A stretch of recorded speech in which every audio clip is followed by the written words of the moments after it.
സ്വാസികയുടെ എല്ലാം എല്ലാമായ പ്രേമം ഇവിടെ വന്നിട്ടുണ്ട്. അതായത് രാവിലെ എണീറ്റ് കാല് അങ്ങനെ തൊട്ട് തൊഴാറുണ്ടോ? അത് ചെയ്യാറുണ്ട്, പക്ഷെ ഞാനും തിരിച്ചു ചെയ്യും. ഞാൻ ചുമ്മാ ഇരിക്കുമ്പോ ഓടി ഇങ്ങനെ തൊട്ടാൻ പോകും.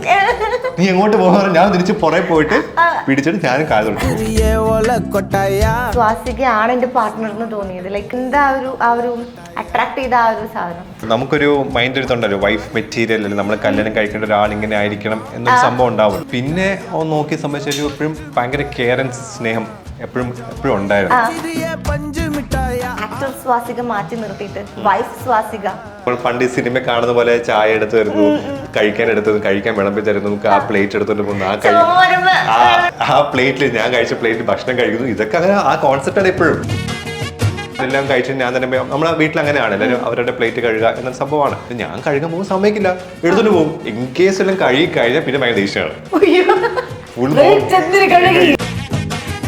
അമ്മ കുഞ്ചു തുണി വിരിച്ചിടുന്ന് പറയും. അപ്പൊ ഞാൻ പോയിട്ട് എടുക്കും. അപ്പൊ ഞാൻ പോയിട്ട് എടുത്തില്ലെങ്കിൽ കുഞ്ചു പോയിട്ട് ഇടുമ്പോ ഞാൻ ഞാനോട് ചോദിച്ചിട്ട് ഇപ്പൊ തുണി ഇടുന്നത് ഞാനുണ്ടല്ലോ ഇവിടെ.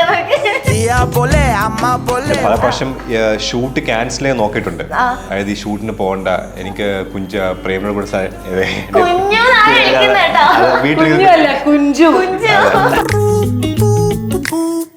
ഇട്ടിട്ടുണ്ടോ അങ്ങനെ പേരും? ഇല്ല, എന്നെ ഭയങ്കര സ്നേഹം വന്നൊക്കെ കഴിഞ്ഞാൽ പൊന്നു അല്ല പൊന്നാ പൊന്നാന്ന് വിളിക്കും. ഒരു ദിവസം മുന്നേ പ്രപ്പോസ് ചെയ്ത ആ ഒരു പ്രപ്പോസൽ ഒന്ന് ലൈവായിട്ട് കാണിക്കാൻ പറ്റും? ഇങ്ങനൊന്നും ഞാൻ പ്രപ്പോസ് ചെയ്തിട്ടില്ലല്ലോ. ഞാനിങ്ങനെ ചുമ്മാ ഇങ്ങനെ തോളത്ത് ചാരി ആ ഡയലോഗ് കഴിഞ്ഞു. ആ ഡയലോഗ് കഴിഞ്ഞിട്ട് ഞാൻ ഇങ്ങനെ പറഞ്ഞു, കൊള്ളാല്ലേ ഡയലോഗ് പറഞ്ഞത്. ഇങ്ങനെയൊക്കെ നമുക്ക് നേരിട്ട് പറയാൻ പറ്റിയ നല്ല രസമാണ്. എനിക്കെന്തോ ഇതിങ്ങനെ ഡയലോഗ് പറയുമ്പോൾ ഒരു ഇഷ്ടം വരുന്നുണ്ട്. കൊള്ളാം നിങ്ങള്.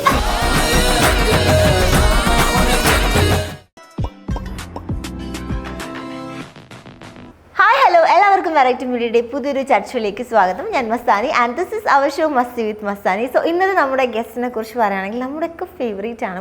മിനി സ്ക്രീനിൽ നിന്ന് ഇപ്പോൾ ബിഗ് സ്ക്രീനിലേക്ക് കയറി എല്ലായിടത്തും ഇപ്പോൾ എന്താ പറയുക, വളരെ തിളങ്ങി നിൽക്കുന്ന ഒരു താരമാണ് സ്വാസിക. ഹലോ. ഏറ്റവും പുതിയ വിശേഷം ലബ്ബർ പന്തം തമിഴ് സിനിമയാണ്. അപ്പം അത് റിലീസ് ചെയ്തു. അവിടെ റിലീസ് ചെയ്തു. ഇവിടെ എല്ലായിടത്തും റിലീസ് ചെയ്തു. വെള്ളിയാഴ്ച റിലീസ് ചെയ്തു. അതാണ് ഇപ്പൊ ഏറ്റവും പുതിയ വിശേഷം. അതിൽ നമ്മളിപ്പം കാണുന്ന സമയത്ത് കുറച്ച് പഴയ ലുക്കാണ്. വിത്തൗട്ട് മേക്കപ്പ് ആണോ അതിൽ അഭിനയിച്ചിരിക്കുന്നത്? അല്ല, മേക്കപ്പ് ചെയ്തു. കാരണം എന്താ പറയാ, കുറച്ചും കൂടി ഒരു പ്രായമൊക്കെ കൂട്ടാൻ വേണ്ടിയിട്ട്, ഉള്ള പ്രായത്തിനേക്കാളും കുറച്ചും കൂടി ഒരു പ്രായം കൂട്ടാൻ വേണ്ടിയിട്ട് കുറച്ച് മേക്കപ്പ് ഒക്കെ ചെയ്യേണ്ടി വന്നു. അങ്ങനെ വിത്തൗട്ട് മേക്കപ്പ്. ഓക്കെ, എന്താ അതിലെ ക്യാരക്ടർ എങ്ങനെയാണ്? അതിലെന്താന്ന് വെച്ച് കഴിഞ്ഞാൽ അട്ടക്കത്തി ദിനേശ്, ഹരീഷ് കല്യാൺ ഇവർ രണ്ടുപേരുമാണ് ഹീറോസ്. അപ്പം രണ്ട് ജനറേഷനിലുള്ള, അല്ലെങ്കിൽ എന്താ പറയാ, ഈ ലബ്ബർ പന്ത് എന്ന് പറയുന്നത് ഈ സിനിമയുടെ ഇത് തുടങ്ങുന്നത് തന്നെ ലബ്ബർ പന്തിന് 15 രൂപയുള്ള സമയത്ത് കളിച്ചുകൊണ്ടിരുന്നത്. ആ ക്രിക്കറ്റ് ഭയങ്കര പാഷനേറ്റ് ആയിരുന്ന ഒരാളാണ് എന്റെ ഹസ്ബൻഡിന്റെ ക്യാരക്ടർ ദിനേശ് സാറിന്റെ. അത് കഴിഞ്ഞ് ലബ്ബർ പന്തിന് 35 രൂപയാവുന്ന ഒരു കാലഘട്ടം, അങ്ങനത്തെ ഒരു സമയത്തുള്ളതാണ് ഹരീഷ്. അപ്പൊ ഈ രണ്ട് ആൾക്കാരുടെയും ഒരു ക്രിക്കറ്റിനോട് അനുബന്ധിച്ചിട്ടുള്ള അവരുടെ ഒരു ഈഗോ, കുട്ടി കാര്യങ്ങൾക്ക് വേണ്ടിയിട്ട് ആ സ്പോർട്സ് ഗ്രൗണ്ടിൽ ഇറങ്ങുമ്പോൾ ഉണ്ടാവുന്ന ചെറിയ ഈഗോ, ഒരു മെയിൽ ഈഗോ ആവാം, അല്ലെങ്കിൽ ആ ഒരു ക്രിക്കറ്റ് റിലേറ്റഡ് ആയിട്ടുള്ള അവരുടെ ഈഗോ, അങ്ങനത്തെ ഒരു സ്റ്റോറി ലൈനിൽ ഞാൻ ദിനേശ് സാറിന്റെ വൈഫായിട്ടാണ്. അപ്പം വൈഫും ഹസ്ബൻഡും തമ്മിലുള്ള, അതായത് ഒരു സ്പോർട്സ് ഫാമിലി ഡ്രാമയാണ്. അപ്പം മേ ബി ഒരുപാട് പേർക്ക് ക്രിക്കറ്റ് കളിക്കുന്ന ഭർത്താവും മക്കളൊക്കെ ഉണ്ടെങ്കിലും അവർക്ക് അത്ര വലിയ ഇഷ്ടം ഉണ്ടാവില്ല. അങ്ങനെ ഒരു ഭാര്യയാകാം. അപ്പം ഇഷ്ടമില്ലാതിരിക്കുമ്പോൾ അതിൻ്റെതായിട്ടുള്ള പ്രശ്നങ്ങൾ, ആ ഈഗോയിൽ ഉണ്ടാവുന്ന ചെറിയ അങ്ങനത്തെ ഒരു ഫാമിലി സ്പോർട്സ് ഡ്രാമയാണിത്. അപ്പം ഞങ്ങളുടെ പേര് കുറച്ച് ഏജ്ഡ് ആയിട്ടുള്ള കപ്പിൾസ് ആണ്. അതായത് കല്യാണമൊക്കെ കഴിഞ്ഞിട്ടുള്ള ഒരു കല്യാണം കഴിഞ്ഞ ഒരു 20 വർഷം ഒരുമിച്ച് താമസിക്കുമ്പോൾ ഉണ്ടാവുന്ന ഒരു ഇതുണ്ടാവുമല്ലോ, ലൈക്ക് വളരെ നോർമൽ ആയിട്ടുള്ള ഭയങ്കര പൈങ്കിളി പ്രണയം ഒന്നും അല്ലാതെ. മറ്റേ പ്രണയം എന്ന് പറഞ്ഞു കഴിഞ്ഞാൽ അവരിപ്പോ ജസ്റ്റ് കണ്ട് പ്രണയിച്ച് തുടങ്ങുന്നേ ഉള്ളൂ. അങ്ങനത്തെ ഒരു ലവ് ട്രാക്കാണ് അത്. അപ്പൊ ആ ഒരു ഡിഫറൻസ്. അപ്പൊ ഡബിൾ റോൾ ആണോ ചെയ്യുന്നത്? അല്ല, മറ്റൊരു ക്യാരക്ടർ ഞാൻ ചെയ്യുന്ന ഞാനല്ല, ഞാൻ ദിനേഷ് സാറിന്റെ വൈഫായിട്ടുള്ള ഏജ്ഡ് ആയിട്ടുള്ള ക്യാരക്ടറാണ് ചെയ്യുന്നത്. ഇപ്പം എനിക്ക് തോന്നുന്നു നമ്മുടെ മലയാളത്തിലെ പല ഹീറോയിൻസും ഇപ്പം തമിഴിൽ ചെല്ലുന്നു, അവിടെ നല്ല നല്ല ക്യാരക്ടേഴ്സ് ചെയ്യുന്നു, അവാർഡൊക്കെ വാങ്ങുന്നു. അപ്പം അങ്ങനെ എന്തെങ്കിലുമൊക്കെ പ്രതീക്ഷകളാണല്ലോ എപ്പോഴും ആഗ്രഹങ്ങൾ. അതെ, അത് പ്രതീക്ഷകൾ എപ്പോഴും ഉണ്ട്. പക്ഷെ നമുക്ക് പറഞ്ഞ പോലെ എപ്പോഴും അതെ എങ്ങനെയാവും വന്നു ചേരുക എന്നുള്ളത് അറിയില്ല. പക്ഷെ ഇത് വളരെ എന്താ പറയാ യാദർശികമായിട്ട് എനിക്ക് വന്നൊരു ഓഫറാണ്. കാരണം ഞാനിപ്പോൾ കുറേ നാളായിട്ട് തമിഴ് ചെയ്യുന്നേ ഉണ്ടായിരുന്നില്ല. അപ്പൊ അങ്ങനെ ഇരിക്കുമ്പോൾ പെട്ടെന്ന് ഒരു കോള് വരികയാണ്, വന്നിട്ട് ഇങ്ങനെ ഒരു ക്യാരക്ടറാണെന്ന് പറഞ്ഞു. അപ്പോൾ എനിക്ക് നല്ല പെർഫോമൻസിൻ്റെ ഒരു സ്കോപ്പ് ഉള്ള ഒരു ക്യാരക്ടറാണ്. അപ്പോൾ അതുകൊണ്ടാണ് ഞാൻ പിന്നെ ഈ ഒരു ഏജ് ഫാക്ടറൊക്കെ മറന്നിട്ട് ഓക്കെ എന്തായാലും ചെയ്യാം. അട്ടക്കത്തി ദിനേശ് അവിടെ അദ്ദേഹം ഒരു സ്റ്റാറാണ്. ഒരുപാട് നല്ല വിചാരണ പോലത്തുള്ള സിനിമകൾ ഇപ്പോൾ റീസെൻ്റ്ലി ജയ് ബേബി ഒക്കെ ഇറങ്ങിയപ്പം ആൾക്കാർക്ക് ഇഷ്ടമുള്ള ഒരു ആക്ടറാണ്. അപ്പോൾ ആള് വരെ തയ്യാറായി ഇങ്ങനെ ഒരു കുറച്ചൊരു ഏജ്ഡ് ആയിട്ടുള്ള ഒരു ക്യാരക്ടർ ചെയ്യാം എന്ന് പറയുമ്പോൾ എനിക്ക് തോന്നി അതിനൊരു വാല്യൂ ഉണ്ട് ആ സ്ക്രിപ്റ്റിന്, ആ ഡയറക്ടർ, ആ പ്രൊഡക്ഷനൊക്കെ. അപ്പം ഞാനും അത് കഥ കേട്ടു, ഇഷ്ടപ്പെട്ടു, അങ്ങനെ കമ്മിറ്റ് ചെയ്തു. പക്ഷെ ഇപ്പം ഭയങ്കര നല്ല റെസ്പോൺസാണ് ഞങ്ങൾക്ക് തമിഴ്നാട്ടിൽ കിട്ടുന്നത്. ഓക്കെ, എനിക്ക് തോന്നുന്നു സ്വാസിക എന്ന് പറയുന്ന ആക്ട്രസിന് അങ്ങനെ ഇപ്പം മെയിനായിട്ട് ഹീറോയിൻ തന്നെ ചെയ്യണം, അല്ലെങ്കിൽ ഇത്ര ഏജ് ഉള്ളത് ഞാൻ ചെയ്യണം അങ്ങനെ പണ്ട് മുതൽ ഞാൻ അങ്ങനെ ഭയങ്കര ഒരു കോൺഷ്യസ്, അതായത് ഇമേജ് കോൺഷ്യസ് ആയിട്ട് ക്യാരക്ടേഴ്സ് ചൂസ് ചെയ്തിട്ടില്ല. എനിക്ക് ചിലപ്പോൾ നല്ലതെന്ന് തോന്നുന്നത് ചില സമയത്ത് ഞാൻ നേരത്തെ പറഞ്ഞിട്ടുണ്ട് പല ഇന്റർവ്യൂവിലും, ഒരു സീൻ 2 സീനൊക്കെ ഉള്ള സിനിമകളും ചെയ്യുന്നത് എന്താണെന്ന് വെച്ച് കഴിഞ്ഞാൽ എനിക്ക് ആ സിനിമ ചെയ്യുന്ന ഡയറക്ടറോട് ചിലപ്പം നമുക്ക് അദ്ദേഹത്തിനോട് വർക്ക് ചെയ്യണം എന്നുള്ളൊരു ആഗ്രഹം ഉണ്ടാവും. അങ്ങനെയൊക്കെ വരുമ്പോൾ അതങ്ങ് കമ്മിറ്റ് ചെയ്ത് അങ്ങ് ചെയ്യാന്നുള്ളതുള്ളൂ. ഭയങ്കരമായിട്ട് ഇങ്ങനെ ചൂസി ആയിട്ട് ഇമേജ് അങ്ങനെ നോക്കിയിട്ടില്ല. ഇല്ല. ഇപ്പം വാസന്തിയിലാണെങ്കിലും ഇതേപോലെ ഇപ്പം ലുക്ക്, അതായത് സൗന്ദര്യത്തിന് വലിയ പ്രാധാന്യം കൊടുക്കുക, അല്ലെങ്കിൽ ഇപ്പൊ നോർമൽ സിനിമകളിലെ ഹീറോയിൻസിന് കൊടുക്കുന്ന കുറെ ലക്ഷറീസ് ഉണ്ടല്ലോ, മേക്കപ്പ്, ലൈറ്റ്, അതിനൊന്നും വലിയ പ്രാധാന്യം ഇല്ലെങ്കിലും ക്യാരക്ടറിന്റെ ആ ഒരു ഡെപ്ത് ഇഷ്ടപ്പെട്ട. ഇപ്പൊ എത്രയോ നാളുകളായിട്ട് ഈ ലുക്ക് ഇതിന്റെയൊക്കെ മാറിയല്ലോ. അത് ഏറ്റവും കൂടുതൽ ആ ചേഞ്ച് വന്നിരിക്കുന്നത് മലയാളത്തിലാണ്. അപ്പം ഇപ്പം എല്ലാ ഡയറക്ടേഴ്സും അല്ലെങ്കിൽ ക്യാമറ മെയിൻലി സിനിമാറ്റോഗ്രാഫേഴ്സൊക്കെ എപ്പോഴും പറയുന്നത് മേക്കപ്പ് ഇടാതെ വന്ന് അഭിനയിക്കാനാണ് പറയുന്നത്. ഒരു ചെറിയ എന്തെങ്കിലും ഒരു സംഭവം ഇട്ടാൽ തന്നെ അവരത് റിമൂവ് ചെയ്യിപ്പിക്കും. അത്രയും തന്നെ ആൾക്കാർക്ക് മേക്കപ്പ് അല്ലെങ്കിൽ ആ ബ്യൂട്ടി എന്ന് പറയുന്ന സാധനങ്ങളൊക്കെ കുറേ നാളായിട്ട് ഇപ്പം മലയാള സിനിമയിലില്ല. പിന്നെ ചില ക്യാരക്ടേഴ്സ് അത് ഡിമാൻഡ് ചെയ്യുമ്പോൾ നമ്മൾ അതിലേക്ക് അങ്ങ് വരിക എന്നുള്ളത്. ആൻഡ് എനിക്ക് പേഴ്സണലി ഇങ്ങനെ കുറച്ച് ഡള്ളായിട്ട് എനിക്ക് എപ്പോഴും കാക്കോത്തിക്കാവിലെ പൂപ്പന്താടിലെ രേവതി മാം ചെയ്ത പോലത്തെ ക്യാരക്ടറൊക്കെ ചെയ്യുകയാണെങ്കിൽ സന്തോഷം. നമ്മൾ ഈ മേക്കപ്പിൽ ഓവർ കോൺഷ്യസ് ആകുമ്പോൾ കുറേ കാര്യങ്ങൾ നമ്മൾ എപ്പോഴും അതിനകത്ത് ഹെയർ അങ്ങനെ ചെയ്യണം, എപ്പോഴും ടച്ചപ്പ് ചെയ്യണം. മറ്റേത് അങ്ങനെയല്ല, കുറച്ചും കൂടി റിലാക്സ്ഡ് ആണ്. നമ്മൾ ആ ക്യാരക്ടറിന്റെ ഉള്ളിലേക്ക് ആ ഒരു പറയില്ല, ആ ക്യാരക്ടറിന്റെ സ്കിന്നിലേക്ക് നമുക്ക് പോകാനായിട്ട് കുറച്ച് ഈസിയാണ് ഈ ഡ്രസ്സ്, ഹെയർ, മേക്കപ്പിന്റെ ഒരു കോൺഷ്യസ്നെസ് ഇല്ലാതെ. അപ്പം അങ്ങനത്തെ ക്യാരക്ടേഴ്സ് കിട്ടുമ്പോൾ എപ്പോഴും അത് എൻജോയ് ചെയ്ത് ചെയ്യുന്ന ആളാണ്. അങ്ങനെ കിട്ടുവാണെങ്കിൽ അത്രയും നല്ലത്. കാരണം നമ്മൾ ഇപ്പം ഭയങ്കര ഭംഗിയായിട്ട് പ്രസന്റ് ചെയ്യണം എന്ന് പറഞ്ഞാൽ അതൊരു റിസ്ക് ആണ്. അപ്പൊ അതിനേക്കാളും ടെൻഷൻ ഇതാണ് ഈസി. ഓക്കെ, ഇപ്പം നമ്മള് സ്വാസിക ഇപ്പം വരുമ്പോ തന്നെ ഏറ്റവും കൂടുതൽ നമ്മളിങ്ങനെ കാത്തിരിക്കുന്നത് വിവാഹത്തിന്റെ വിശേഷങ്ങളാണ്. പക്ഷെ അതിനു മുന്നേ ഞാൻ ചോദിക്കുന്നത്, ഇപ്പം ഇതിലൊരു ക്യാരക്ടർ ഇങ്ങനെയാണല്ലോ, ക്രിക്കറ്റ് കളിക്കുന്ന ഹസ്ബൻഡിനോട് അങ്ങനത്തെ ഒരു പ്രൊഫഷൻ ഇഷ്ടമില്ലാത്തൊരു വൈഫും. അപ്പം റിയൽ ലൈഫിൽ ഇപ്പം പ്രേമാണെങ്കിലും ആക്ടറാണ്. അപ്പം നിങ്ങൾ ലോങ് ഡിസ്റ്റൻസ് ആണ്, ചെന്നൈയിലൊക്കെയാണ് ഷൂട്ടും. ആ ഒരു ടൈമൊക്കെ എങ്ങനെ ഇതേപോലെ ഫ്രസ്ട്രേറ്റഡ് ആവാറുണ്ടോ? അല്ല, ഇപ്പോൾ എന്താ പറയുക, ആക്ടിങ് ആണല്ലോ പ്രേം ചെയ്യുന്ന ജോലി എന്ന് പറഞ്ഞാൽ. അപ്പം അതുകൊണ്ട് അത് എനിക്ക് എപ്പോഴും ഇഷ്ടമുള്ളൊരു കാര്യമാണ്. അപ്പം അതുകൊണ്ട് അത് ജോലി അല്ലെങ്കിൽ അതൊരു പ്രൊഫഷനായിട്ട് എടുക്കുന്ന ഒരാൾ അതൊരു പ്രശ്നമേ അല്ല ഞങ്ങളുടെ ഇടയിൽ. അതിപ്പോൾ ലോങ് ഡിസ്റ്റൻസ് ആയാലും ഒന്നും അങ്ങനെ വലിയൊരു ഒരു ബുദ്ധിമുട്ടുള്ള സംഭവമല്ല. പിന്നെ സ്വാഭാവികമായിട്ടും എപ്പോഴും നമ്മൾക്ക് ഒരു എന്താ പറയുക, കുറേ ഇപ്പോൾ മേ ബി ഒരു 1 month ഒക്കെ കാണാതിരിക്കുമ്പോൾ ഉണ്ടാവുന്ന ഒരു മിസ്സിങ്, അങ്ങനത്തെ കാര്യങ്ങളൊക്കെ വരുമ്പോൾ ചിലപ്പോൾ അങ്ങോട്ടും ഇങ്ങോട്ടും എന്തെങ്കിലുമൊക്കെ പറയായിരിക്കും എന്നല്ലാതെ അതൊരു ഈ സിനിമയിലെ ക്യാരക്ടർ പോലെ അതിനെ ചൊല്ലി ഭയങ്കര തർക്കം, ഈ ജോലിക്ക് പോകുന്നത് ഇഷ്ടമല്ല, അങ്ങനത്തെ ഇല്ല. സ്വാസികയുടെ കല്യാണം എന്ന് പറയുന്നത് തന്നെ ഭയങ്കര ട്വിസ്റ്റ് ആയിരുന്നു. ഐ മീൻ മീഡിയക്കാർക്ക്. അതെ, കാരണം ലൊക്കേഷൻ മാറ്റി പറയാം, ഡേറ്റ് മാറ്റി പറയാം, അതൊക്കെ അത് മനഃപൂർവ്വം അങ്ങനെ ചെയ്തല്ലേ. സത്യത്തിൽ ഞങ്ങൾ രണ്ടുപേരും ആ സമയത്ത് അത് ഞങ്ങൾ ജനുവരിയിൽ കല്യാണം ഫിക്സ് ചെയ്യുന്നു. അത് ഫിക്സ് ചെയ്യുന്ന സമയം മുതൽ ജനുവരിയിൽ എന്തെന്നില്ലാത്ത ആൾക്കാരുടെ ഡേറ്റ്, എന്റെ ഷൂട്ടിന്റെ ഡേറ്റ്സ് അവർ മാറ്റുന്നു. ഞാനൊരു തെലുഗു മൂവി ചെയ്തുകൊണ്ടിരിക്കുകയായിരുന്നു. അപ്പൊ അത് നവംബറിൽ തുടങ്ങേണ്ടതായിരുന്നു. അപ്പൊ എന്റെ കാൽക്കുലേഷൻ പ്രകാരം നവംബർ, ഡിസംബർ. അവരെന്നോട് പ്രത്യേകം പറഞ്ഞു ജനുവരിയിൽ ഇല്ല ഷൂട്ട്, പിന്നെ നിങ്ങൾക്ക് വരുന്ന ചെറിയൊരു പോർഷൻ അത് ഫെബ്രുവരിയോ മാർച്ചിലോ ഉള്ളൂ എന്ന് പറഞ്ഞു. അപ്പൊ അങ്ങനെയൊക്കെയാണ് ഞാൻ ഈവൻ പ്രേം ആ സമയത്തും സീരിയൽ കമ്മിറ്റ് ചെയ്തിരിക്കുന്നു. അപ്പോൾ അവരോട് ഓക്കെ 1 to 15 ആണ് അവരുടെ ഡേറ്റ്സ്. അത് അങ്ങനെ തന്നെ പറഞ്ഞപ്പോൾ അവരും സമ്മതിച്ചു. നമ്മൾ പ്ലാൻ ചെയ്തൊക്കെ ആഫ്റ്റർ 15th ആയിരുന്നു. പക്ഷെ ആ സമയത്ത് പതിവിലേറെ തിരക്കുകൾ വരുന്നു. എനിക്ക് ആ സിനിമയുടെ ഡേറ്റ്സ് മാറുന്നു. അത് കറക്റ്റ് January 1 തന്നെ ഷൂട്ട് തുടങ്ങുന്നു. പ്രേമിന് ആ സമയത്ത് ഒരു മൂവി, തമിഴിലൊരു മൂവി കിട്ടുന്നു. അപ്പോൾ ആദ്യമായിട്ട് കിട്ടുന്ന ഒരു മൂവി ആയതുകൊണ്ട് അവരുടെ അടുത്ത് നമുക്ക് നമ്മുടെ ഡേറ്റ്സ് ഡിമാൻഡ് ചെയ്യാൻ പറ്റാത്തൊരു സിറ്റുവേഷൻ വന്നു. അതും ഒരു വലിയൊരു സിനിമയായിരുന്നു. അപ്പോൾ അങ്ങനെയൊക്കെ വന്നപ്പം നമ്മളാകെ കൺഫ്യൂസ്ഡ് ആയി. പല പ്രാവശ്യം നമ്മൾ ഡേറ്റ്സ് മാറ്റി. അപ്പോൾ 26, 24, 28 28-നാണെങ്കിൽ പല പല കല്യാണങ്ങൾ ഒന്നും നടക്കുന്നില്ല. അപ്പോൾ ലാസ്റ്റ് മിനിറ്റ് വരെ നമ്മൾ വിചാരിച്ചിരുന്നത് ചെറിയൊരു ഫംഗ്ഷൻ ഒരു സ്ഥലത്ത് നടത്തിയിട്ട് മെയിൻ കുറച്ചും കൂടി ആൾക്കാരെയൊക്കെ വിളിച്ചിട്ട് ഒരു ഫംഗ്ഷൻ ഒരു ദിവസം ട്രിവാൻഡ്രത്ത് നടത്താം എന്ന് പറഞ്ഞു. അതുകൊണ്ടാണ് ആ ഡേറ്റ് ട്രിവാൻഡ്രം എന്ന് പറഞ്ഞത്. പക്ഷെ ട്രിവാൻഡ്രത്ത് ഞങ്ങൾ നടത്തിയേ ഇല്ല ഫംഗ്ഷൻ എന്നുള്ളതാണ് അതിന്റെ സത്യം. അപ്പൊ അങ്ങനെ ഡേറ്റ്സ് മാറ്റി മാറ്റി വന്ന് അവസാനം പിന്നെ എല്ലാം കൂടി ഒരു സ്ഥലത്ത് കൊച്ചിയിൽ തന്നെ ആക്കി സ്പ്ലിറ്റ് ചെയ്യേണ്ടി വന്നു 3-4 ദിവസം. അതുകൊണ്ടാണ് അങ്ങനെ 3-4 ദിവസമായത്. അല്ലെങ്കിൽ ആക്ച്വലി ഞങ്ങളൊരു 2 ദിവസം കല്യാണം മാത്രമായിരുന്നു പ്ലാൻ ചെയ്തത്. പക്ഷെ അത് സ്പ്ലിറ്റ് ചെയ്യേണ്ടി വന്നത് ഇതുകൊണ്ടാണ്. എല്ലാവരും വിളിച്ച ഡേറ്റ്സ് മാറിപ്പോകുന്നു, കല്യാണം കുറി കൊടുക്കുന്നു, ആ ഡേറ്റ്സ് അല്ല എന്ന് പറയുന്നു, വെന്യൂ മാറുന്നു. അങ്ങനെ ഒരു പുകമയമായിരുന്നു അത്. അതെ അതെ, എനിക്ക് തോന്നുന്നു മീഡിയക്കാരും കുറെ ട്രിവാൻഡ്രം ഒക്കെ പോയി. പക്ഷെ അത് അങ്ങനെ സംഭവിച്ചോണ്ട് ഞാൻ വിചാരിച്ചത് ട്രിവാൻഡ്രത്ത് ഒരു ഫംഗ്ഷൻ നമ്മൾ നടത്തും, അത് ഇന്ന ഡേറ്റിലായിരുന്നു. അത് Jan 26th ആയിരുന്നു നമ്മൾ പ്ലാൻ ചെയ്ത്. പക്ഷെ അത് നടത്താൻ പറ്റിയില്ല. ഓക്കെ. അപ്പം നമ്മുടെ ഓൺലൈൻ ചാനൽസൊക്കെ വളരെ എന്താ പറയാ ആവേശത്തോടുകൂടി കാത്തിരിക്കുന്ന ഒരു കപ്പിൾ ഇന്റർവ്യൂയിലേക്കാണ് നമ്മൾ ഇപ്പോൾ പോകാൻ പോകുന്നത്. നമ്മുടെ സ്വാസിക മാത്രമല്ല ഇവിടെ വന്നേക്കുന്നത്, സ്വാസികയുടെ എല്ലാമായ പ്രേമം ഇവിടെ വന്നിട്ടുണ്ട്. സോ അത് നമുക്ക് പ്രേമിനെയും കൂടി വെൽക്കം ചെയ്യാം. ഹായ്, വന്നോളൂ. സുന്ദരനായിട്ടുണ്ട് എനിക്ക്. ഡ്രോപ്പ് ചെയ്യാൻ വന്ന ആള്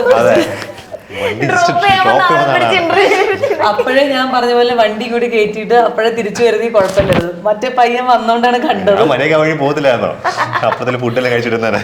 അവൻ കണ്ടു കഴിഞ്ഞ പിന്നെ വിടില്ലല്ലോ അവര്. പക്ഷെ ഇല്ല, എനിക്ക് തോന്നുന്നു ഒരുപാട് യൂട്യൂബേഴ്സ് ഭയങ്കര ഇങ്ങനെ യൂട്യൂബ് ചാനൽസ് ഒക്കെ നിങ്ങളുടെ പുറകെ കുറെ നടന്നിട്ടില്ലേ? ആ സമയത്ത് കല്യാണ സമയത്ത് കുറച്ച് ഇന്റർവ്യൂസ് എല്ലാവരും ഇങ്ങനെ വിളിച്ചിട്ടുണ്ടായിരുന്നു. പക്ഷെ ആ സമയത്ത് ഞങ്ങള് രണ്ടുപേരും ഈ ഷൂട്ടിലായതുകൊണ്ട് ഞാൻ ഈ പറഞ്ഞ പോലെ 6 മാസമായിട്ട് നമ്മൾ അങ്ങോട്ടും ഇങ്ങോട്ടും കാണുന്നതന്നെ വളരെ കുറവായിരുന്നു. മന്ത്ലി 3 days 5 days അല്ലെങ്കിൽ എന്തെങ്കിലും ഇവർക്ക് ട്രിപ്പ് ഉണ്ടാവും, ഷോസ് ഉണ്ടാവും. ആ സമയത്ത് ഞാൻ കൂടെ പോകും. അപ്പൊ നമ്മൾ കാണുന്നതിന് സമയം ഉണ്ടായിരുന്നില്ല. അപ്പൊ അതുകൊണ്ടാണ് ഇന്റർവ്യൂസ് കൊടുക്കാൻ പറ്റത്തില്ല. അത് വേറെ നമ്മള് ജാട കാണിക്കുക അതൊന്നും അല്ല, ടൈം ഇല്ലാത്തതുകൊണ്ടാണ്. വേറെ ഇപ്പൊ എങ്ങനെയാ, ഇപ്പൊ കാണുന്നുണ്ടോ? ഇപ്പോഴും മന്ത്ലി 1 to 15 പ്രേം എന്തായാലും അവിടെ ആയിരിക്കും. അത് കഴിഞ്ഞിട്ട് നാട്ടിലേക്ക് വരുന്ന സമയത്ത് ഞാൻ ഷൂട്ട് അല്ലെങ്കിൽ നമ്മൾ കാണും. അങ്ങനെ തന്നെയാണ് ഇപ്പോഴും. അങ്ങനെ ഭയങ്കരമായിട്ട് ഒരു എന്താ പറയാ എല്ലാ ദിവസം മീറ്റ് ചെയ്യുക, അങ്ങനെ ഒരു ഹസ്ബൻഡ് വൈഫിൽ അങ്ങനത്തെ ഒരു അല്ലെങ്കിൽ കല്യാണം കഴിഞ്ഞ ശേഷമുള്ള ആ ഒരു ലൈഫ് സ്റ്റൈലിലേക്ക് ആയിട്ടില്ല. അതിനി കുറച്ചുകൂടി 1 year ഒക്കെ കഴിയുമ്പോഴേക്കും ആകുമായിരിക്കും. ഇപ്പം കല്യാണം കഴിഞ്ഞിട്ട് 6 മാസമായി. ടൈം പെട്ടെന്ന് പോകുന്ന പോലെ ഫീൽ ചെയ്യുന്നുണ്ടോ? പെട്ടെന്ന് പോയി തോന്നുന്നു 6 മാസം. കാരണം ഈ 6 മാസത്തിൽ ഇതേപോലെ ഞങ്ങൾ കുറച്ച് സമയം കല്യാണം കഴിച്ചു കഴിഞ്ഞ് 2 ദിവസം കഴിയുമ്പോൾ ഞാൻ ഷൂട്ടിലേക്ക് പോയി. നമ്മള് കല്യാണം കഴിക്കാൻ വേണ്ടി 3-4 ദിവസം സ്പെൻഡ് ചെയ്തു. അതിന് അടുത്ത ദിവസം വീണ്ടും ഷൂട്ടിലേക്ക് പോയി, വർക്കിലേക്ക് പോവുക ചെയ്തത്. 24th കല്യാണത്തിന്റെ മെയിൻ. അത് കഴിഞ്ഞിട്ട് ലാസ്റ്റ് ഫംഗ്ഷൻ 27th അത് കഴിഞ്ഞ് ഗോപികയുടെ കല്യാണം ഉള്ളതുകൊണ്ട് അതും കൂടി ഡേറ്റ് മാറ്റി വെച്ചിട്ട് ഞങ്ങൾ അത് അറ്റൻഡ് ചെയ്തിട്ട് അന്ന് ഗോപികയുടെ കല്യാണം കഴിഞ്ഞിട്ട് ഞാൻ നേരെ ഷൂട്ടിലേക്ക് പോയി, പ്രേം നേരെ ചെന്നൈയിലേക്ക് പോയി. അങ്ങനെയാ ഇന്ന് ഞങ്ങൾ കാണുന്നത്. 1 മാസം കഴിഞ്ഞ് വാലന്റൈൻസ് ഡേ ഒക്കെ കഴിഞ്ഞിട്ട് ഫെബ്രുവരി ഒരു 20 അഗൈൻ കറക്റ്റ് 1 month 22 ഒക്കെ ആയപ്പോഴാണ് വീണ്ടും കാണുന്നത്. ഓക്കെ. അപ്പം ആ സീരിയലിലെ ഷൂട്ട് സ്റ്റിൽ നടന്നുകൊണ്ടിരിക്കുകയാണ്. ഓക്കെ. ഇപ്പം എനിക്കറിയാം ഏതോ ഒരു സീരിയലിൽ അഭിനയിച്ചുകൊണ്ടിരിക്കുന്ന ആ ഒരു സീൻ സീരിയസ് ആക്കി എടുത്ത് പ്രപ്പോസ് ചെയ്തു എന്നൊക്കെയാണ് പറഞ്ഞത് അല്ലേ? അങ്ങനെയല്ലേ? നിങ്ങൾ തമ്മിൽ ഒരുമിച്ച് അഭിനയിച്ചപ്പം ആ സീൻ സീരിയസ് ആയിട്ട് എടുത്ത് കിട്ടിയ ഗ്യാപ്പിൽ അങ്ങ് പ്രപ്പോസ് ചെയ്തതല്ലേ? ഓർമ്മയില്ല എന്നൊക്കെ.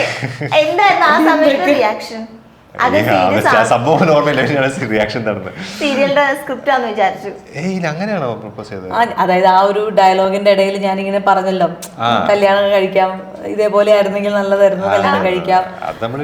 ഓക്കെ, അങ്ങനെയൊക്കെ പറയാം. അപ്പൊ മേ ബി പ്രേമം വിചാരിച്ചാണ്, തമാശയാണ്. അല്ലെങ്കിൽ ആ സമയത്തൊന്നും റിയാക്ട് ചെയ്തില്ല. ഞാൻ പറഞ്ഞല്ലോ ആ സമയത്തൊന്നും റിയാക്ഷൻ ഒന്നും ഉണ്ടായിരുന്നില്ല. പിന്നെയും കുറെ കഴിഞ്ഞിട്ട് നമ്മൾ ഒരു ഫ്രണ്ട്ലി അല്ലെങ്കിൽ ആ ഒരു ഫ്രണ്ട്ഷിപ്പിലേക്ക് പോയി പിന്നെ സീരിയലൊക്കെ കഴിഞ്ഞ് പിന്നെയാണ് അതിന്റെ ഒരു ട്രാക്കിലേക്ക് വന്നത്. സീരിയൽ കഴിയാറായപ്പോഴാണ് നമ്മൾ കൂടുതലൊരു കമ്പനി ആയതല്ല, നമ്മൾ ഈ ഒരു ലവ് ഫീലിംഗ് അല്ലെങ്കിൽ നമ്മൾ ഈ പാർട്ട്നേഴ്സ് ആവാം എന്ന രീതിയിൽ നമ്മൾ ആ സമയത്താണ്. അതിനും നമ്മൾ ഫ്രണ്ട്ഷിപ്പ് അങ്ങനത്തെ രീതിയിലാണ് കൂടുതൽ പോയിക്കൊണ്ടിരുന്നത്. ഏതൊരു പോയിന്റിലാണ് സ്വാസികയാണ് എൻ്റെ പാർട്ട്ണർ എന്ന് തോന്നിയത്? ലൈക്ക് എന്താ ആ ഒരു അട്രാക്ട് ചെയ്ത ആ ഒരു സാധനം നമ്മളെ പിടിച്ചു നിർത്തിയത് ഇതിലാണെന്ന് പറയില്ലേ? അല്ല, നമുക്കൊരു മൈൻഡ് എടുത്തുണ്ടല്ലോ, വൈഫ് മെറ്റീരിയൽ അല്ലെങ്കിൽ നമ്മൾ കല്യാണം കഴിക്കേണ്ട ഒരാൾ ഇങ്ങനെ ആയിരിക്കണം എന്നൊരു സംഭവം ഉണ്ടാവുമല്ലോ. ഞാനിപ്പോൾ പ്രൊഫഷൻ എടുത്തെങ്കിൽ ആക്ടിങ് പ്രൊഫഷനാണ്. കുറെ ആൾക്കാർക്കൊന്നും ആ പ്രൊഫഷൻ ഇഷ്ടപ്പെടുന്ന നിർബന്ധമില്ല. കാരണം ഇതൊരു റിസ്ക് ഉള്ള ജോലിയാണ്. എപ്പോഴും എല്ലാ ദിവസവും കിട്ടണം നിർബന്ധം ഉണ്ടാവില്ല. അപ്പം എല്ലാവരും പറയും ജോലി ചെയ്താലേ പറ്റുള്ളൂ എന്ന് കാര്യം പറയാറുണ്ട്. അപ്പോൾ ഈ ഒരു പ്രൊഫഷൻ ഇഷ്ടപ്പെടുന്ന ഒരാളാവണം എൻ്റെ വൈഫ് എന്നായിരുന്നു ഫസ്റ്റ് കണ്ടീഷൻ. അപ്പോൾ ഇദ്ദേഹം ആക്ടർ ആയതുകൊണ്ട് ഉറപ്പിട്ട് അതെന്തായാലും ഇഷ്ടപ്പെടുന്ന അറിയാലോ. കാരണം ജോലിയില്ലാത്ത സമയം ഇഷ്ടംപോലെ ഉണ്ടായിട്ടുണ്ട്. അപ്പോൾ ആ സമയത്തിലും സ്വാസിക തന്നെ എപ്പോഴും സപ്പോർട്ടൊക്കെ ചെയ്തിട്ടുണ്ടായിരുന്നു. അതായത് മെയിൻ ഉണ്ടായിരുന്നത്. പിന്നെ നോക്കി സംബന്ധിച്ചു എപ്പോഴും ഭയങ്കര കെയർ ആൻഡ് സ്നേഹം എപ്പോഴും ഉണ്ടായിരുന്നു. അത് രണ്ടും മെയിൻ പോയിന്റ്സ് എന്ന് പറയാം. എപ്പോഴും ഇങ്ങനെ ഒരു എന്താ പറയാ, ചുറ്റിപ്പറ്റി നടക്കുക,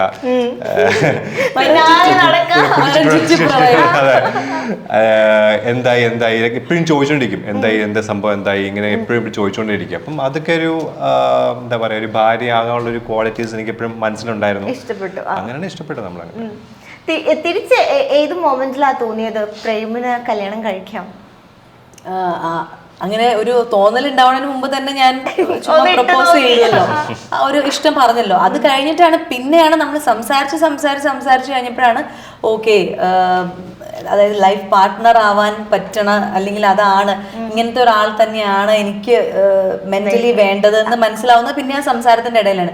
കാരണം ഞാനും പല ഇന്റർവ്യൂസിലും പറഞ്ഞിട്ടുണ്ട്, എന്നെ റെസ്പെക്ട് ചെയ്തില്ലെങ്കിലും കുഴപ്പമില്ല, പക്ഷെ എൻ്റെ ഈ പ്രൊഫഷനെ ഭയങ്കരമായിട്ട് സ്നേഹിക്കുന്ന, അല്ലെങ്കിൽ അതിനൊരു തടസ്സം നിൽക്കാത്ത ഒരാളായിരിക്കണം എന്നുള്ളത്. അപ്പോൾ ഇപ്പൊ ഇദ്ദേഹത്തിനെ സംബന്ധിച്ച് ഒരുപാട് സ്ട്രഗിൾ ചെയ്താണ് ഇത്രയെങ്കിലും എത്തിയത്. അപ്പൊ അതുകൊണ്ട് അതിന്റെ ഒരു വാല്യൂ നന്നായിട്ട് അറിയാം. ഈ ഒരു ആഗ്രഹിച്ച ഒരു ജോലി ചെയ്യുമ്പോൾ കിട്ടുന്ന ഒരു സന്തോഷം, അല്ലെങ്കിൽ നമ്മൾ ഈ ജോലിയിൽ നിൽക്കുമ്പോൾ എടുക്കേണ്ട ചില കാര്യങ്ങളൊക്കെ ഉണ്ട്, അതിനെ കുറിച്ചൊക്കെ ധാരണ ഉള്ളതുകൊണ്ട് നമുക്ക് ഭയങ്കര ഒരു കംഫർട്ടബിൾ ആയിരുന്നു.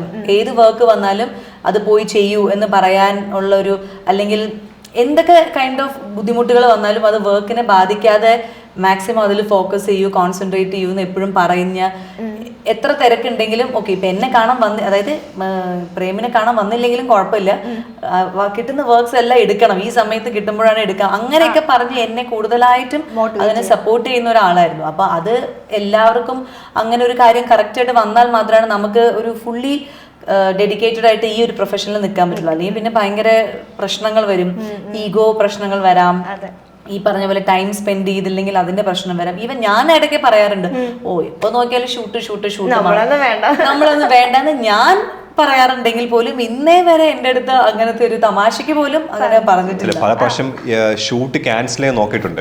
അതായത് ഈ ഷൂട്ടിന് പോകണ്ട, എനിക്ക് പ്രേമിനോട് കൂടെ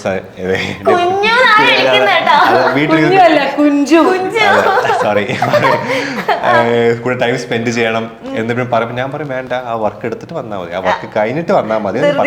കാരണം നമുക്കൊരു വർക്ക് കിട്ടുമ്പോൾ അതോ ഇറ്റ്സ് എൻ ഓപ്പർച്യൂണിറ്റി, റൈറ്റ്? എല്ലാവരും കിട്ടുന്ന നിർബന്ധമില്ല. ആ ഓപ്പർച്യൂണിറ്റി കിട്ടുന്ന സമയത്ത് എന്തെങ്കിലും എടുത്താലേ പറ്റുള്ളൂ. അപ്പൊ ഞാൻ എപ്പോഴും പറയും വർക്കിന് ഇമ്പോർട്ടൻസ് കൊടുക്കുക, അത് കഴിഞ്ഞിട്ട് മതി എന്ന് ഞാൻ പറയാറുണ്ട്.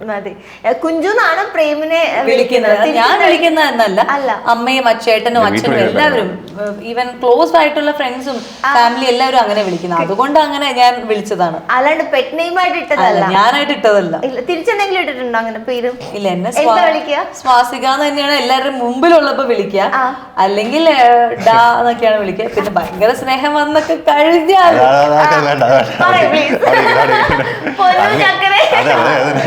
ഭയങ്കര അങ്ങനെ നമ്മളിപ്പോ മാത്രം അങ്ങനെയൊക്കെ ഉള്ളപ്പോ ഇങ്ങനെ ഫോണൊക്കെ വിളിക്കുന്ന അങ്ങനെയൊക്കെ പൊന്നു അല്ല പൊന്നു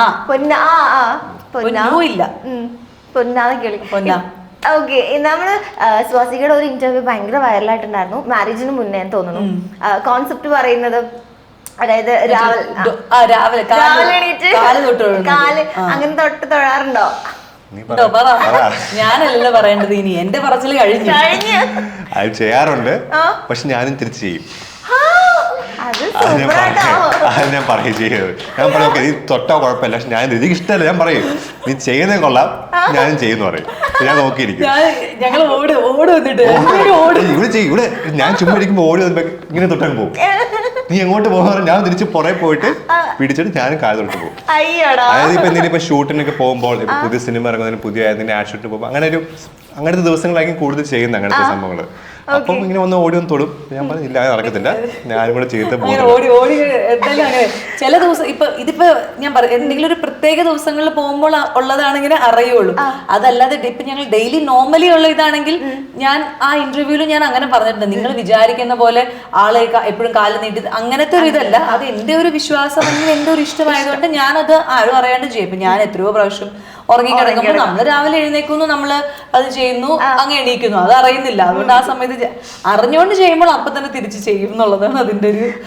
അത് ഭയങ്കര ക്യൂട്ട് ആയിട്ടുള്ള ഒരു ജസ്റ്ററാണ് തിരിച്ചു ചെയ്യുന്ന സംഭവങ്ങളൊക്കെ.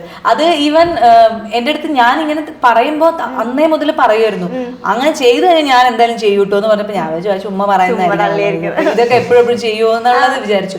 പക്ഷെ അന്ന് കല്യാണത്തിന്റെ ആ ഡേ മുതൽ ആ ഒരു വീഡിയോയില് മുതലാണ് അപ്പൊ ചെയ്തു. പിന്നെ എപ്പോ ചെയ്താലും അങ്ങനെ ഓടിപ്പിടിച്ച് ചെയ്യും. ഞാൻ ഓടും, അപ്പൊ ഓടി വന്നിട്ടാണെങ്കിൽ അത് ചെയ്തിരിക്കും.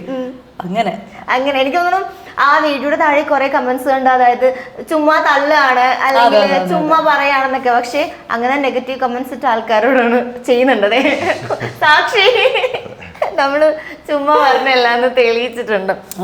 ഇപ്പം മാരേജിന് ഓൾറെഡി നിങ്ങൾ രണ്ടുപേരും ആക്ടേഴ്സ് ആണ്, ആ ഒരു സെലിബ്രിറ്റി ലൈഫിൽ നിൽക്കുന്ന ആളാണ്.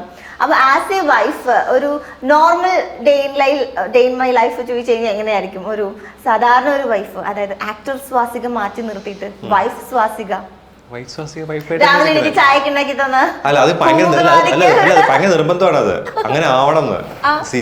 ആർക്ക് നിർബന്ധം?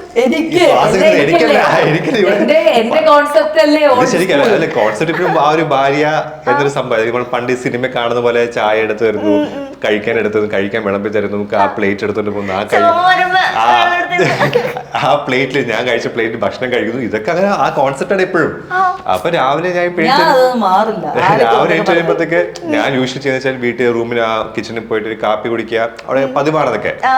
അപ്പൊ ഇതിന് കിച്ചണിൽ കയറി സമ്മതിക്കില്ല, നിങ്ങൾ ഇറങ്ങും അവിടെ പോയിരിക്കും, ഞാൻ എടുത്തോണ്ട് വരാം. Okay fine. ഞാൻ അപ്പൊ പത്രം വായിക്കി എടുക്കും, കാപ്പി എടുത്തോണ്ട് വരുന്നു, കാപ്പി കുടിക്കുന്നു, അത് കഴിച്ച് ഭക്ഷണം കഴിക്കുന്നു. ഭക്ഷണം കഴിച്ചിട്ട് ഞാൻ ഇവിടെ എല്ലാ സമയത്തും ഞാനാണ് യൂഷ്വലി പോയി പ്ലേറ്റ് ഒക്കെ കഴുകുന്നത്. അത് എന്റെ ശീലമായിപ്പോയി. ഞാൻ എല്ലാം കഴിച്ചിട്ട് ഞാൻ തന്നെ നമ്മളെ വീട്ടിൽ അങ്ങനെയാണ്, എല്ലാവരും അവരുടെ പ്ലേറ്റ് കഴുകുക എന്ന സംഭവമാണ്. ഞാൻ കഴുകാൻ പോകുമ്പോൾ സമ്മതിക്കില്ല, എടുത്തോണ്ട് പോകും. ഇൻ കേസ് എല്ലാം കഴുകി കഴിഞ്ഞാൽ പിന്നെ ഭയങ്കര ദേഷ്യമാണ്.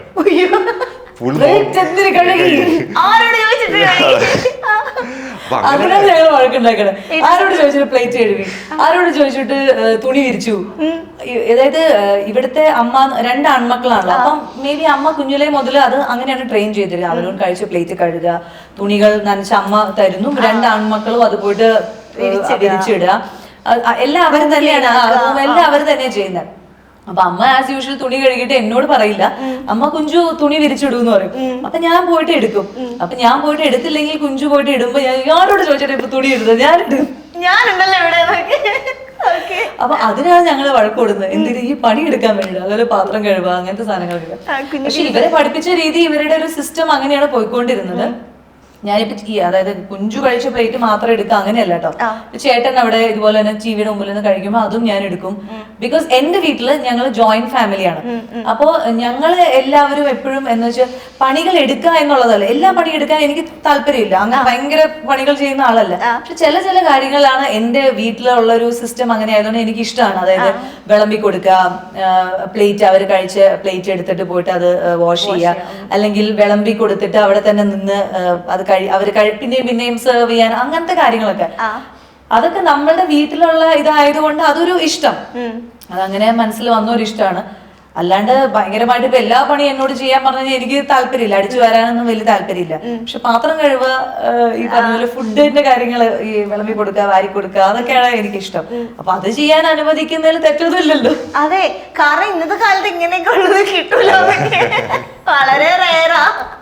അങ്ങനെയാണ് പെട്ടെന്ന് സ്വാസികയുടെ ഒരു 3 ക്വാളിറ്റി പെട്ടെന്ന് പറഞ്ഞല്ലേ. അതല്ലാണ്ട് ഇപ്പൊ ഭയങ്കര ക്ഷമയുള്ള ആളാണ്, അങ്ങനെയൊക്കെ ഉണ്ടാവില്ലേ ഒരു ക്യാരക്ടറില്? ക്ഷമയുണ്ടോ? ഇല്ല, എനിക്കറിയില്ല. 3 ക്വാളിറ്റി ചോദിച്ചത് പറയും. ക്ഷമയില്ല അപ്പോ? ക്ഷമയുണ്ട്, ആവശ്യമൊക്കെ ഉണ്ട്, ഇത് പറയുന്നില്ല. എന്നാലും ഞാൻ പറയാം, അതാ ആദ്യം പറഞ്ഞത്, ഇപ്പം ഭയങ്കര സ്നേഹം കാണിക്കുന്ന ഒരാളാണ്. പിന്നെ നേരത്തെ പറഞ്ഞ ഭയങ്കര കെയറിങ്. കാരണം ഫുൾ ടൈം നമ്മളിപ്പോൾ എന്ത് ചെയ്യുന്നു, നമുക്ക് എന്തെങ്കിലും ആവശ്യമുണ്ടോ, സഹായം ഉണ്ടോ, എന്തിനു സഹായം ചോദിക്കുകയാണെങ്കിൽ പോലെ she's always there to help. അപ്പം തന്നെ സഹായിക്കും. ഇപ്പം അത് ചെയ്യാം, ഇത് ചെയ്യാം, എന്താ ചെയ്യേണ്ടതെന്ന് പറഞ്ഞാൽ എപ്പോഴും ആ ഒരു രീതിയിൽ എപ്പോഴും കോൺഫിഡൻസ് ഉണ്ട്. നമ്മളിപ്പോൾ എന്തെങ്കിലും ഇപ്പം ഞാൻ പറയും, ഇപ്പം ഞാൻ ഭയങ്കര മൂഡ് ഔട്ട് ആണ് എന്ന രീതിയിലാണെങ്കിൽ പോലും എപ്പോഴും സഹായിക്കാൻ പറ്റില്ല, ആ ഒരു മോട്ടിവേറ്റ് ചെയ്യിപ്പിക്കുക, ആ രീതിയിൽ എപ്പോഴും ഉണ്ടാവാറുണ്ട് കൂടെ. പിന്നെ പറഞ്ഞാൽ ഒരു ഭയങ്കര ഒരു ഫാമിലി പേഴ്സൺ ആണ്. ഇപ്പം ഞാനിപ്പം വീട്ടിലാണെങ്കിൽ പോലും ആൾക്കാരെ ഇപ്പം സംസാരിച്ചെടുക്കുക എന്ന രീതിയിൽ മാത്രമല്ല, ഷീ ഈസ് ഓൾവേസ് ആക്റ്റീവ്, ഭയങ്കര ആക്റ്റീവാണ്. അതായത് നമ്മൾ ഈ ഡ്യൂറസിലെ ബാറ്റഡ് ആയി ഇതില്ലേ, അതുപോലെയാണ്. ഇങ്ങനെ ഫുൾ ടൈമിൽ നടന്നുകൊണ്ടിരിക്കും, ഭയങ്കര ഹൈപ്പറാണ്. അപ്പൊ ഞാനൊക്കെയാണെങ്കിൽ കുറച്ച് കഴിഞ്ഞാൽ ഓക്കെ ഫൈൻ, വിളിച്ചു കുറച്ച് ഇരിക്കട്ടെ, ഇത് സമ്മതിക്കില്ലേ, ചുമ്മാ അത് ഇത് ഇങ്ങനെ ചെയ്തോ, എന്തെങ്കിലുമൊക്കെ ചെയ്തോണ്ടിരിക്കണം. സോ ഫുൾ ടൈം ആക്റ്റീവാണ്. അപ്പൊ ഈ ഒരു ആക്ടിവിറ്റി, ഈ ആക്റ്റീവ് ആയിരിക്കുന്നതുകൊണ്ട് തന്നെ നമ്മൾ സ്വാഭാവികമായിട്ട് നമ്മൾ ആക്റ്റീവായി പോകും, ആക്റ്റീവായി ഫോഴ്സ്ഫുള്ളി ആക്റ്റീവ് ആവുന്ന രീതിയിലല്ലേ. അപ്പൊ അതിങ്ങനെ ഫുൾ ടൈം ചേട്ടനും അനിയനും അമ്മയും ഒക്കെ ആണെങ്കിൽ ഒരു ദിവസം ഒരു പരിപാടി ചെയ്യും. ഇപ്പൊ ഇന്നിപ്പോ നമുക്കൊരു തിങ്കളാഴ്ച നമുക്കൊരു സ്ഥലത്ത് പോകണം, ഒരു കല്യാണത്തിന് പോകണം എന്ന് വെച്ചോ. ഇവരും എല്ലാവരും ഫാമിലി ആയിട്ട് ആ ഒരു കല്യാണത്തിന് മാത്രം ഫോക്കസ് ചെയ്താണ് ഇവര് പ്ലാൻ ചെയ്യുന്നത്. പക്ഷെ ഞാനാണെങ്കിലോ ആ ദിവസം കല്യാണത്തിനും പോകും, വേറെ എന്റെ ഫ്രണ്ട്സിന്റെ വീട്ടിലും പോകും, എന്റെ ബ്യൂട്ടി പാർലറിൽ അവിടെയും പോകും, സിനിമ കാണാനും എനിക്ക് ഓക്കെയാണ്, എല്ലാത്തിനും ഓക്കെയാണ്. അപ്പൊ ഞാൻ ചേട്ടനോടും കുഞ്ഞിനോടും പറയും, കല്യാണം കഴിഞ്ഞിട്ട് നമുക്ക് രാത്രി സിനിമയ്ക്ക് വന്നപ്പോ അവര് പറ്റില്ല, ആ സിനിമ പോകണം രാത്രി, എന്നിട്ട് അല്ലെങ്കിൽ കല്യാണം കഴിഞ്ഞ് നമുക്ക് രാത്രി ഡിന്നർ ബീച്ചിന് പോകണം. ഈ രണ്ട് പരിപാടി പറയുന്നത് ഇവർക്കൊന്നും വലിയ കാര്യമാണ്. പക്ഷെ ഇപ്പൊ എല്ലാരും മാറി തുടങ്ങി.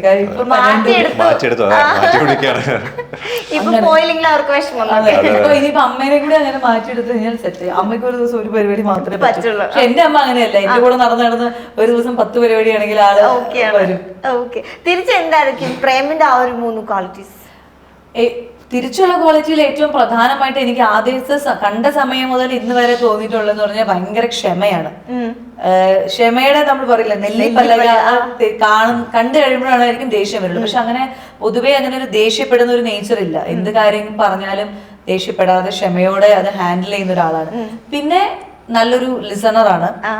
അതിപ്പോ ഭാര്യ അല്ലെങ്കിൽ ഗേൾ ഫ്രണ്ടിന്റെ കാര്യം മാത്രമല്ല, ഇപ്പൊ ചേട്ടനാണെങ്കിലും അമ്മയാണെങ്കിലും ബാക്കി ഫ്രണ്ട്സ് ആണെങ്കിലും ആരൊക്കെ എന്തെങ്കിലും പ്രശ്നങ്ങളൊക്കെ ഉണ്ടെങ്കിലും എല്ലാരും വന്ന് പറയുന്ന ഒരാള് എനിക്ക് തോന്നുന്നു പ്രേമാണ്. കാരണം തിരിച്ച് ഭയങ്കരമായിട്ട് സൊല്യൂഷൻ കണ്ടുപിടിച്ചു കൊടുക്കുക അല്ലെങ്കിൽ അതിന് അങ്ങനെയൊന്നുമല്ല. പക്ഷെ എല്ലാവരും അവരവരുടെ വിഷമം, ആ ഒരു ഭാരം ഇറക്കി വെക്കാനായിട്ടൊരു സ്ഥലം നോക്കുമ്പോൾ അതിന് ബെസ്റ്റ് ആണ്.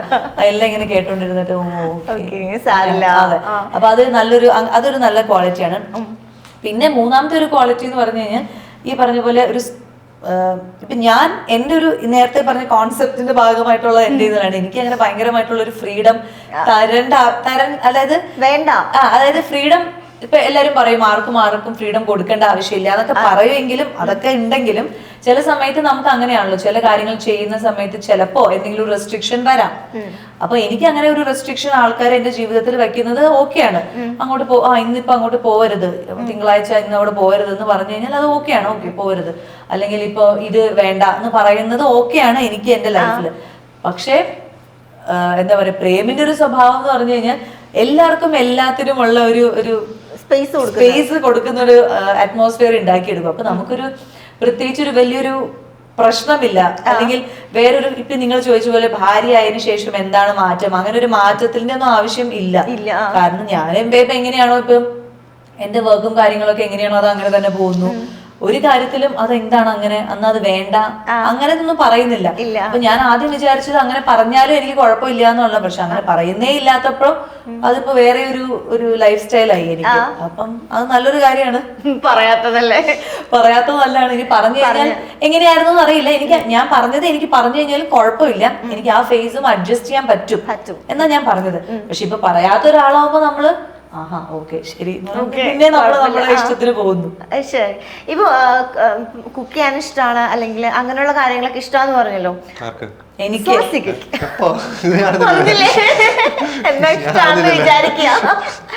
വിവാഹത്തിന് ശേഷം സ്വാസിക അതായത് അമ്മയുടെ ഒന്നും ഹെൽപ്പ് ഇല്ലാതെ അങ്ങനെ ഒരു കാര്യമില്ല. അതാണ് അടുത്ത ആ വീട്ടിലെ പ്രശ്നമല്ല.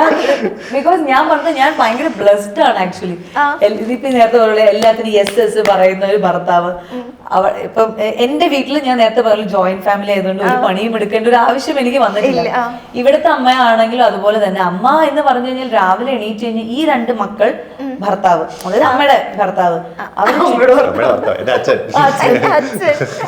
അവരെ ചുറ്റിപ്പറ്റി മാത്രമാണ് ഒരു ലോകം ക്രിയേറ്റ് ചെയ്ത് വെച്ചിരിക്കുന്നത്.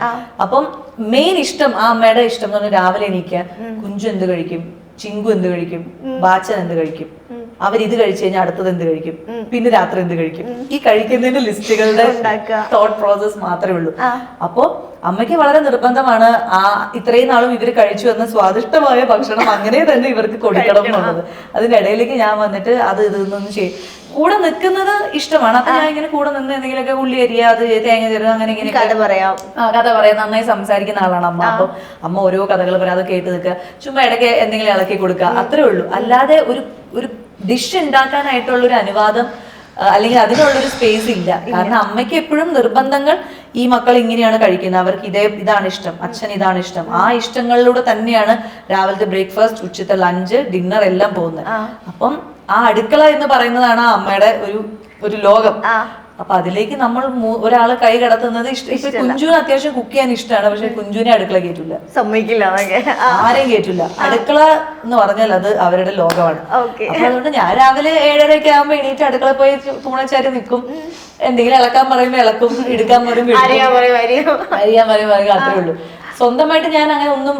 ഒരു പക്ഷെ എന്തോ തക്കാളി ചട്നി ഉണ്ടാക്കി അത് അമ്മയുടെ ഒരു അമ്മയുടെ ഹെൽപ്പ് ഇല്ലാതെ ഒരു തക്കാളി ചട്നി ഉണ്ടാക്കി. പിന്നെ ഒരു പ്രാവശ്യം ഇതുപോലെ തന്നെ മറ്റേ കോവയ്ക്കയും മുട്ടയും കൂടി. അപ്പൊ കുഞ്ചുണ്ടായിരുന്നു, ഷൂട്ടിലായിരുന്നു. അപ്പൊ അച്ഛന് കൊടുത്തു. പക്ഷെ അമ്മയ്ക്ക് ടെൻഷൻ, അച്ഛൻ എരിവ് അത്രയും പറ്റില്ല, അച്ഛന് അങ്ങനെ. അപ്പൊ എനിക്കും ടെൻഷൻ. പിന്നെ ഞാൻ അതിന് പോയിട്ടില്ല, പിന്നെ ശ്രമിച്ചിട്ടില്ല. നമുക്കൊരു ടെൻഷൻ ആവും. എപ്പോഴെങ്കിലും നമ്മൾ ഒറ്റയ്ക്ക് താമസിക്കുന്ന സമയത്ത് വേണം എന്റെ കൈപുണ്യം കാണിച്ച് അറിയും തനി സ്വഭാവം.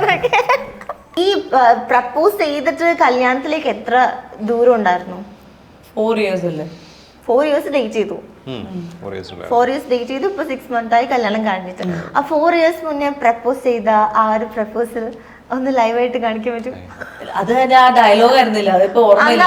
വേറെ ഡയലോഗ് പറഞ്ഞാൽ മതി. വേറെ ഡയലോഗ് എന്ത് പറയാൻ? ഞാൻ പക്ഷെ ഇങ്ങനെയൊന്നും ഞാൻ പ്രപ്പോസ് ചെയ്തിട്ടില്ലല്ലോ. ഞാനിങ്ങനെ ചുമ്മാ ഇങ്ങനെ തോളത്ത് ചാരി ഞാനിങ്ങനെ തോളത്ത് ചാരി ഡയലോഗ് പ്രോമിറ്റ് ചെയ്തുകൊണ്ടിരിക്കുകയാണ്. അതിനകത്ത് ഭയങ്കര ഭാര്യയും ഭർത്താവിനും തമ്മിൽ പ്രണയാണ് സമയത്ത് ഞാനിങ്ങനെ പറഞ്ഞു. ആ ഡയലോഗ് കഴിഞ്ഞു. ആ ഡയലോഗ് കഴിഞ്ഞിട്ട് ഞാൻ ഇങ്ങനെ പറഞ്ഞു, കൊള്ളാല്ലേ ഡയലോഗ് പറഞ്ഞത്, ഇങ്ങനെയൊക്കെ നമുക്ക് നേരിട്ട് പറയാൻ പറ്റിയ നല്ല രസമാണ്. എനിക്കെന്തോ ഇതിങ്ങനെ ഡയലോഗ് പറയുമ്പോൾ ഒരു ഇഷ്ടം വരുന്നുണ്ട്. കൊള്ളാം നിങ്ങള്. നമുക്ക് കല്യാണം കഴിച്ചാലോ? അല്ല, കല്യാണം കഴിച്ചാലോ? ഇതേപോലെ ഡയലോഗ് ഇങ്ങനെ പറഞ്ഞു നടക്കാലോ. എനിക്ക് എന്തായാലും ഇഷ്ടപ്പെടുന്നുണ്ട്. നോക്കാൻ എവിടെ വരെ പോകുന്നു എന്തായാലും. അങ്ങനെ പറഞ്ഞിട്ട് ഞാനങ്ങ് പോയി. പ്രേമും പോയി. പിന്നെ അത് കഴിഞ്ഞ് ബ്രേക്കായി, ഷൂട്ട് ബ്രേക്കായിട്ട് ഞങ്ങൾ പിന്നെ അടുത്ത മാസമാണല്ലോ ഷൂട്ടുള്ളൂ. ആ സമയത്ത് വരുമ്പോഴാണ് പിന്നെ ഈ ടോപ്പിക്ക് വരുന്നത്. പക്ഷെ അപ്പോഴും വന്നപ്പോഴൊന്നും പിന്നെ ഒരു ഓക്വേർഡ് സിറ്റുവേഷൻ ആയി. ഇതിനെ കുറിച്ച് അന്ന് നമ്മളൊന്നും സംസാരിച്ചില്ലല്ലോ. അപ്പൊ ഞാൻ വിചാരിച്ചു ആൾക്ക് പിന്നെ മേ ബി അല്ല ഇൻട്രസ്റ്റ് ഉണ്ടാവില്ല എന്ന് വെച്ചാൽ പിന്നെ ഞാൻ അങ്ങനെ മൈൻഡ് ഒന്നും ചെയ്യാൻ പോയില്ല. പിന്നെ നമ്മൾ നോർമലി സംസാരിക്കും, പുറത്തുപോയി ഭക്ഷണം കഴിക്കും. അതങ്ങനെ ഗ്രാജുവലി പൂവൊന്നും കൊടുത്ത് നമ്മൾ പ്രപ്പോസ് ചെയ്തിട്ടേ ഇല്ല.